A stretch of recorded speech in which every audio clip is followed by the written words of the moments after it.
கத்திரிக்காய் சுட்டு துவையல் அரைக்கிறதுக்கு இது மாதிரி அடுப்பு ஆன் பண்ணிக்கணும். கத்திரிக்காய் இது மாதிரி வச்சு சுட்டுக்கணும். திருப்பி திருப்பி வச்சு சுட்டுக்கணும். தோல் நல்லா கருகிருக்கணும். அப்போ தான் உள்ளே வெந்திருக்கும். இப்போ நான் தோல் நீக்கிக்கிறேன். தோல் நீக்கிட்டு இந்த மாதிரி ஃப்ரெஷ்ஷாக கழுவி வச்சுருக்கேன். ஏதோ மிக்ஸி சாரில் எடுத்துக்கலாம்.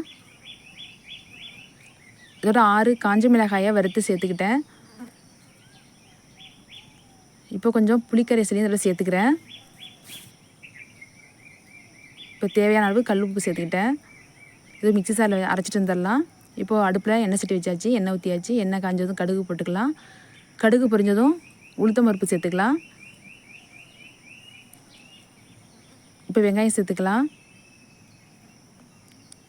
வதக்கி விட்டுட்டு கொஞ்சமாக கருவேப்பிலை சேர்த்துக்கலாம்.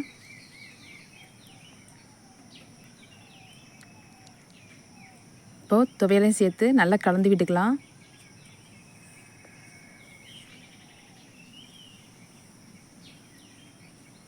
இப்போது இதை சுடுசாதத்தில் போட்டு பிணைஞ்சு சாப்பிட்டா ரொம்ப டேஸ்ட்டாக இருக்கும்.